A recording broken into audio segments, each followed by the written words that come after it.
Je pense qu'on va commencer par les news de la semaine et on va commencer par les ETF Ethereum qui arrivent à très grands pas à partir c'est le 23. Donc cette semaine, on a eu, d'abord une news comme quoi ça arrivait, j'ai cru que ça arrivait cette semaine, et en fait, c'est, la semaine prochaine, enfin, du coup, mardi prochain, le 23, Ouais, c'est mercredi? ça. C'est ça, mardi prochain. Donc mardi prochain, le coup près va tomber. On va se prendre un dump sur ETH à cause de Grayscale qui va withdraw tous ses ETH vers son nouveau fonds. Enfin, les détenteurs du trust Grayscale qui vont migrer vers l'ETF. Ce qui va causer un petit dump sur le prix étant donné qu'il y avait un discount sur le prix de l'ETH pendant un sacré bout de temps sur le Attends, trust. ça Donc va forcément, les être gens vont jour 1, télécharger. quoi? C'est vachement probable, ouais.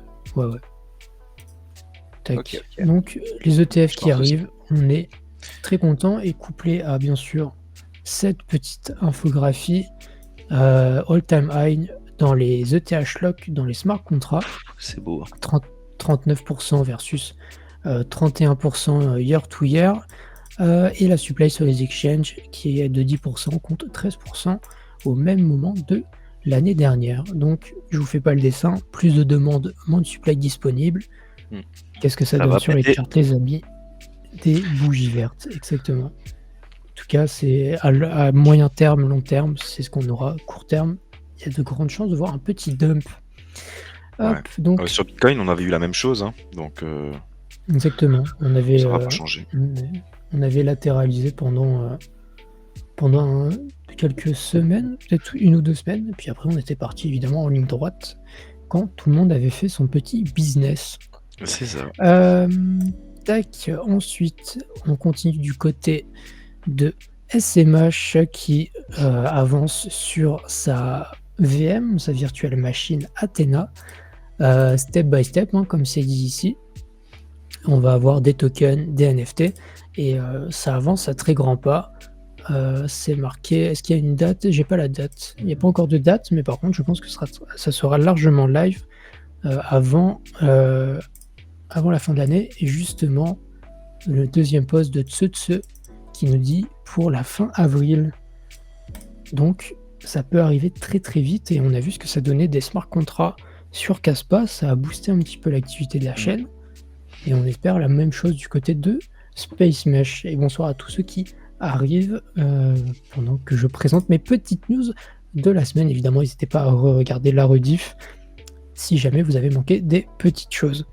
On continue du côté de Arweave, le bébé Arweave, qui vient mettre une petite claque à son concurrent Filecoin avec maintenant le stockage temporaire, et ça c'est une vraie révolution pour le business plan de Arweave. Arweave qui était spécialisé jusqu'à maintenant dans le stockage à vie, en tout cas sur le papier c'est du stockage à vie. Regardez ma vidéo sur Arweave pour plus de détails évidemment. Mais maintenant le stockage temporaire qui va venir mettre une petite claque à Filecoin et qui va permettre de booster encore plus l'utilisation du réseau. Et qui dit plus d'utilisation de réseau pour stocker de la donnée est égal à plus de ARHT. Plus de ARHT égale mon bag content. Donc voilà. Et on parle notamment de real demand de 14 à 30 pétabits. Je crois que c'est ça, PB. Parce qu'ils sont en partenariat avec Odyssey. Et Odyssey, c'est de la vidéo. Et donc la vidéo c'est très lourd, et donc pour stocker tout ça sur Arweave, ça va demander beaucoup de AR, donc on va avoir de la bonne demande qui viendra petit à petit. Donc du côté de Arweave, ça continue de se développer. Et je pris ce tweet là pour parler de AO, donc le layer qui se construit par-dessus pour les smart contracts les plus puissants qu'on puisse faire en ce moment en crypto. Là, ça parle d'un perpetual exchange, mais on a également beaucoup de news, notamment sur un token, un USD, un stablecoin algorithmique. Alors, pas de panique, c'est pas parce que c'est algorithmique que c'est forcément mauvais. En tout cas, c'est en développement, ça s'appelle l'USDX. J'ai pas le tweet sous les yeux, mais en tout cas, du côté de AO, ça bouge très fort et je pense qu'on aura un vrai écosystème dans quelques mois, et ça, on adore parce qu'on est très très chaud sur AO. Voilà.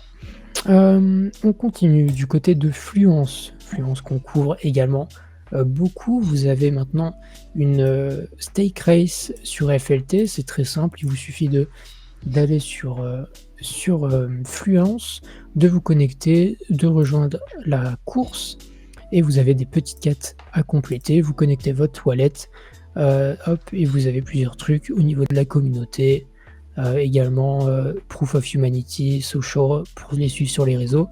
Donc voilà, si jamais ça peut, vous rapporter quelques pépettes, si vous faites ça bien, vous pouvez y aller. Je vous mets le lien dans le chat.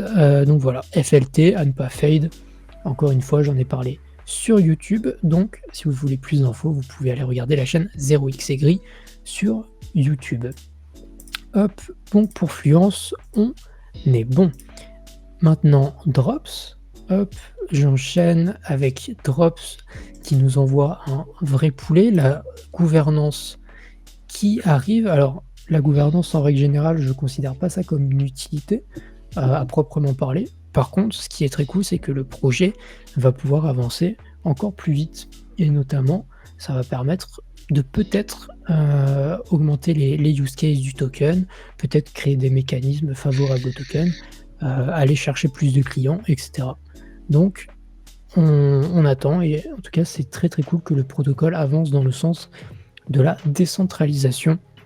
Et pour rappel, Drops, c'est une marketplace qui permet de trader l'illiquidité, donc c'est-à-dire les pools de liquidité qui sont bloqués. Et si vous voulez plus d'informations, allez sur Discord et vous pouvez retrouver tout ce qu'on a pu dire sur Drops.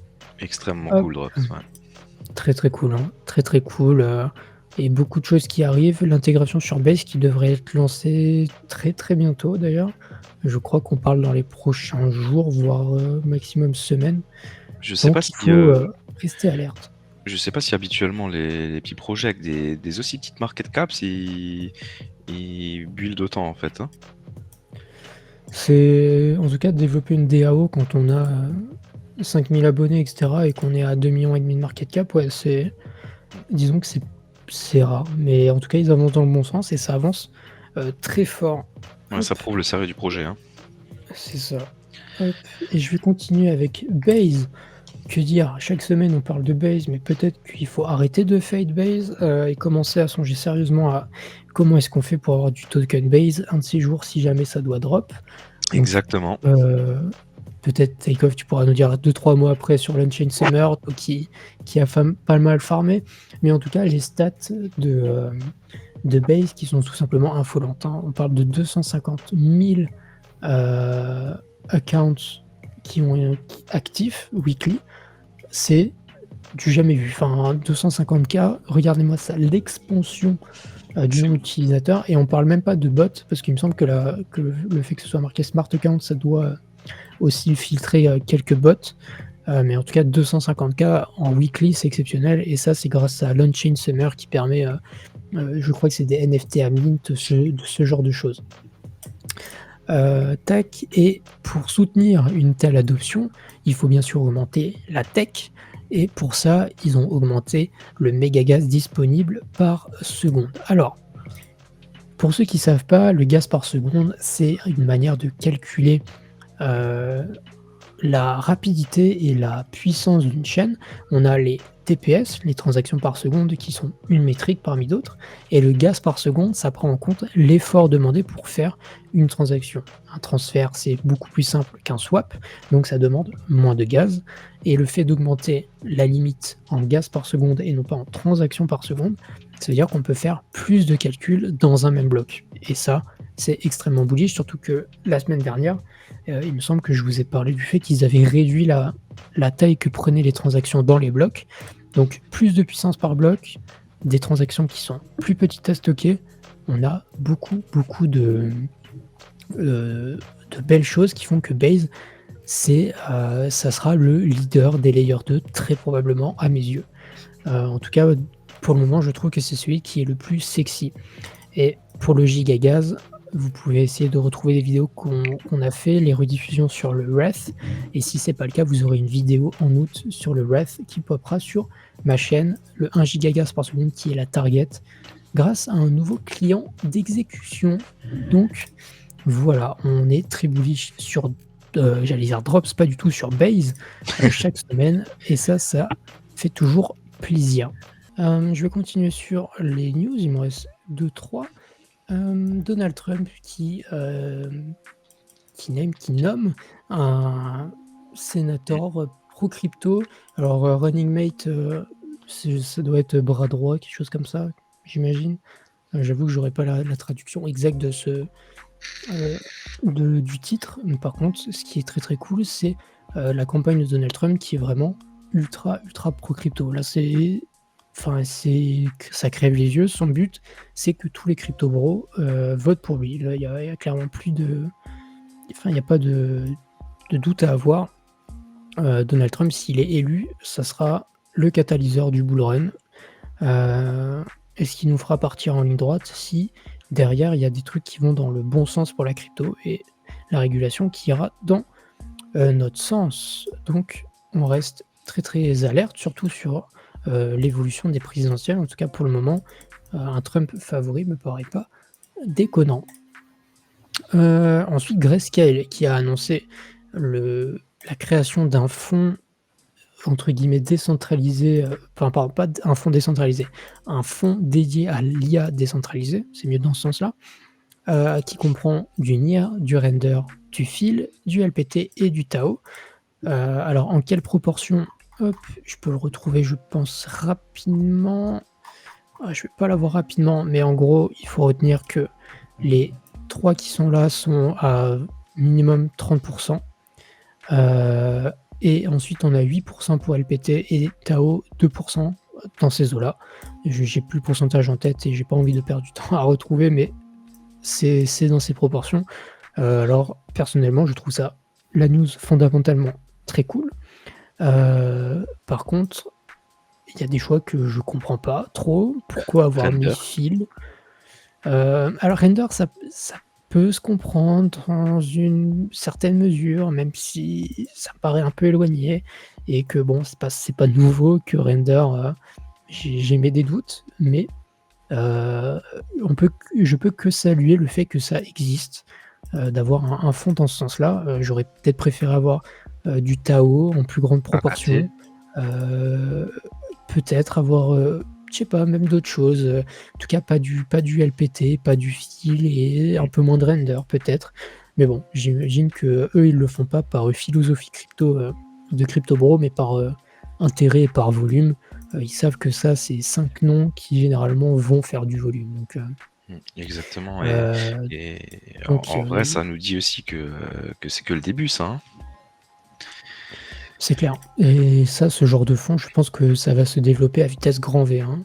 On sait que la régulation va se faire tabasser les genoux et que nos altcoins vont être chouchoutés relativement bientôt. Donc que Grayscale est beaucoup moins frileux à l'idée de sortir ce genre de fonds. Donc c'est extrêmement, extrêmement positif pour l'écosystème.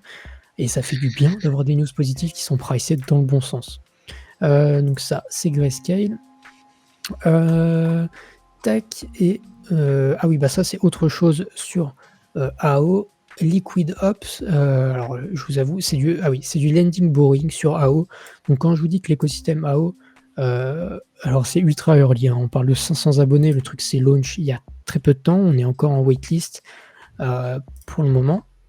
Hop, je vais vous montrer rapidement. Mais tac, on a la waitlist, on peut mettre sa petite adresse mail, on peut même connecter son wallet. D'accord, mais voilà, on est sur un premier protocole de liquid borrowing sur AO. Et quand je vous dis que l'écosystème grandit, c'est qu'il grandit très vite et il y a beaucoup de choses qui sont créées à vitesse grand V. Donc voilà, tous ces écosystèmes qu'on vient de dire, l'écosystème Base, l'écosystème Arweave, dans une moindre mesure des tokens de Confluence, etc. C'est des trucs qu'on partage depuis très longtemps, qu'on a partagé et on a dit pourquoi on était positif sur leur sort, et ça fait du bien en tout cas de voir que les news avancent dans le bon sens. Et je vais en avoir terminé pour les news et je vais pouvoir reprendre un petit peu le chat. Est-ce que vous voulez que vous êtes positif à la vue de de toutes ces news.